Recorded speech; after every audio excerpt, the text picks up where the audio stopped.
Another democracy falls in Western Africa. Niger's president, Mohamed Bazoum, had been a beacon of hope in a region marred by military takeovers. In a piece for the Washington Post, he wrote that he is, quote, a hostage. Now, Bazoum personifies the power of the ballot box to end the cycle of coups. He won clear majorities in both rounds of the 2021 presidential election. That was Niger's first peaceful transition of power after his predecessor, Mahamadou Issoufou, stepped down, respecting the constitutional two-term limit on the presidency. But Bazoum's victory was in jeopardy even before he took office. Renegade soldiers staged an attempted coup just 2 days before his inauguration, but the Presidential Guard intervened. Now, the military says the recent coup was necessary due to insecurity, economic challenges, and government corruption. From the capital, Niamey, I spoke to Tahiru Gaka, a close political ally of President Mohamed Bazoum, and he strongly rejected those claims. Try to compare our country to our two neighboring countries, like Mali and Burkina Faso. You see, the government of our country is doing well as far as is fighting terrorism, as far as in economic and social issue. So all they say is wrong. This coup is about a personal convenience, like we said. It's just an ambition of one man who wants to be president.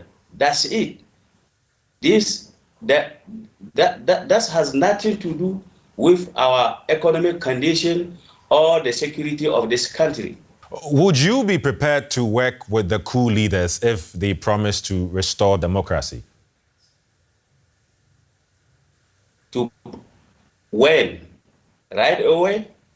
We don't need the time for transition. What we need is to respect our people who elect the president. Every time we elect the president, he got 5 years, a mandate of 5 years.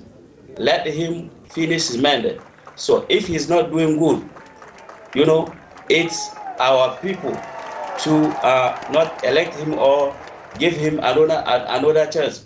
But every time, if we have some issue, I don't know, in Europe, for example, I have never seen a government who is not criticized by his opposition. But this does never lead to a coup d'etat. Why we do that in Africa? Do you see any realistic chance of Niger returning to democracy based on what's gone on so far? Yes, I do, because I believe the soldier, the majority of the military love this country like we do.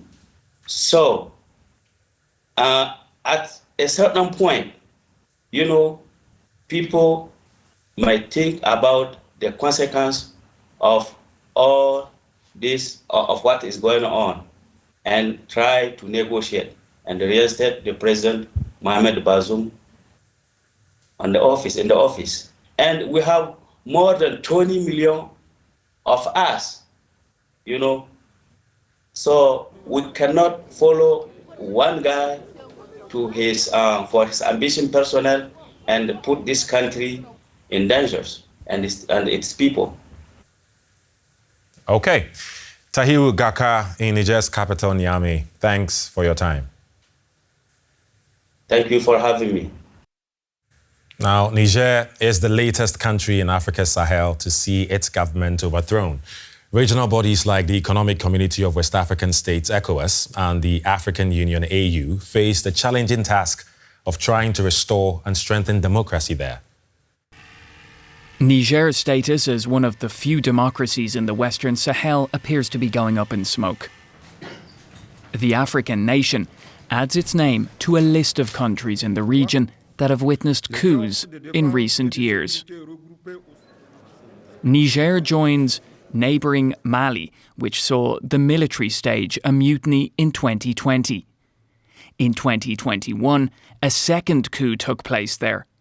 That same year, Guinea and Chad also witnessed their leaders being overthrown. In Burkina Faso, there were 2 coups in 2022. The instability, caused in large part by militant Islamist groups, has caused particular concern to democracies across the region, and especially to those in the bloc of countries that form part of the Economic Community of West African States, or ECOWAS. Anchored by Africa's most populated country, Nigeria, ECOWAS also serves as a peacekeeping force. During times of political instability and unrest, member states send joint military forces to intervene. But the most potent tool in the ECOWAS arsenal is its ability to suspend member states from its economic grouping. Mali, Guinea, Burkina Faso, and now Niger have all been suspended following coups. Niger's junta has been given an ultimatum by ECOWAS too. It has threatened the possible use of force. There are fears that any military intervention in Niger by ECOWAS could descend into a full-scale war in the region, with Mali and Burkina Faso both warning they would defend their fellow coup leaders. And the effectiveness of an ECOWAS force has been questioned by experts who say adequate funding is required if it were to have a chance of succeeding.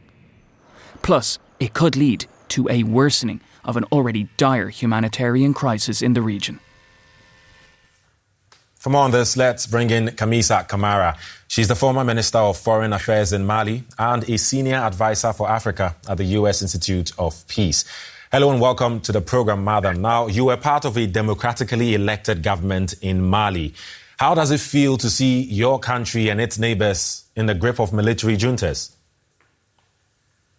It's very disheartening to see an entire region, such an important region, geopolitically important to the entire world, fall into the hands of military juntas. Historically, statistically, military juntas have never been able to deliver the basic public services that citizens demand in this region. And I'm talking about education, I'm talking about health, I'm talking about economic progress. So it's really hard to see a bright future for such an important region where a youth bulge is currently at play, where youth is going to be playing a huge role in the future. Are we going to have the right education platform for them? Are we going to have the right services for them to flourish as adults? That is the main questions that I'm asking myself today. So many uncertainties there. Now, in recent years, there have been a number of coups d'etats in the West African states of Mali, there's been Guinea, Burkina Faso, and now Niger. Is there no appetite for democracy? What really is driving these coups? I think we shouldn't mistake those coups for a lack of appetite for democracy. These military coups are being undertaken by a small number of military leaders who have personal motivations sometimes to conduct those coups and are really playing on general sentiment of the population against democratically elected presidents to insert themselves in the political realm. I don't think that this is a lack of appetite for democracy. I think it's about military rulers not being totally understanding of their roles as guarantors of the stability of their countries, and basically using different opportunities to enter the political arena and take away power from their citizens.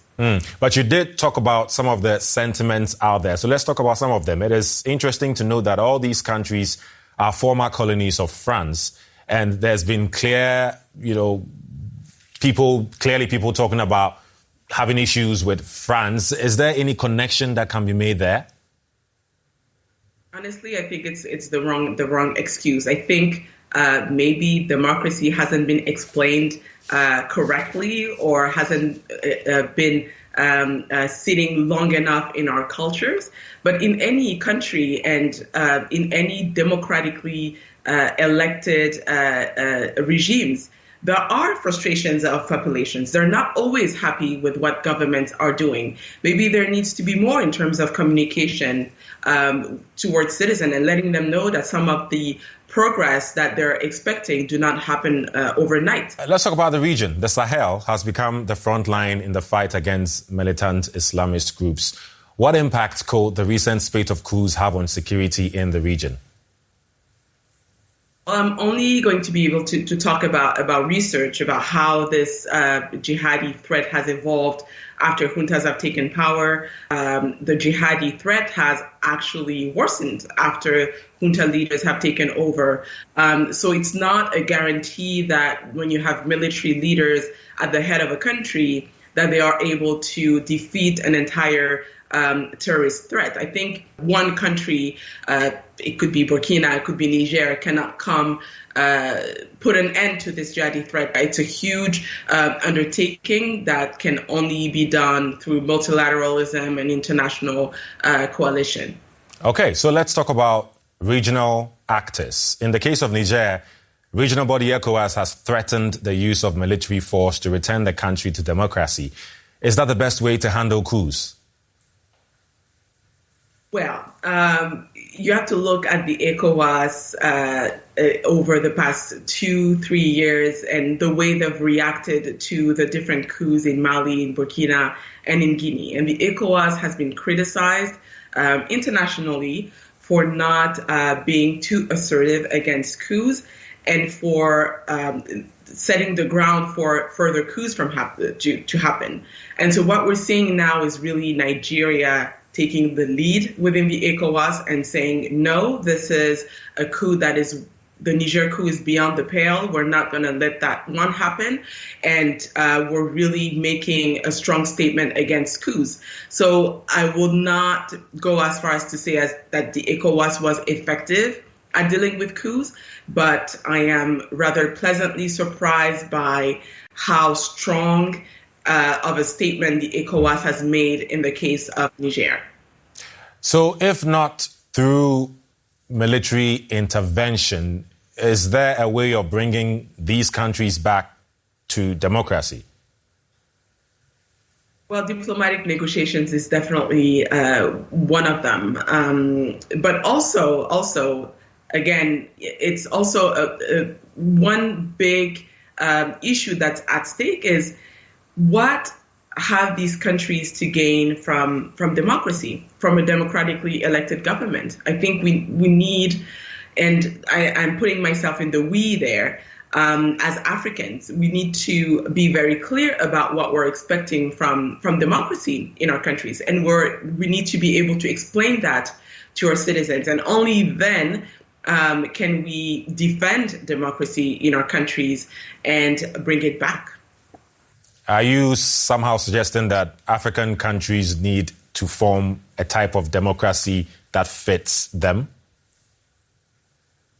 I've always believed that democracy as it is practiced in the West is difficult to apply in West Africa because of culture, because of history.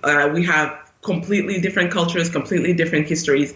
And so we have to develop our own type of democracy that would work in the current international order. How would that look like if you've thought about it? I have no idea what that would look like, but it certainly will need citizens to think about it. We have civil societies in our countries that have surely thought about that. I think it's a long-term endeavor, and the spate of military coups in West Africa is really a testament to that. Okay, quick one on this before you go. What needs to be done to prevent coups from happening in the first place? I mean, that's the $1 million question. There is so much. I think just listening to the initial declarations of coup makers can give you an idea of what they think is going to appeal to citizens and international partners. It's security. They often mention lack of governance. They often mention corruption as as arguments for them overthrowing a government, and that's justification enough for them to be there. So maybe we need to start there. Okay. Kamisa Kamara, Senior Advisor for Africa at the U.S. Institute of Peace. Thank you very much for your time. Thank you.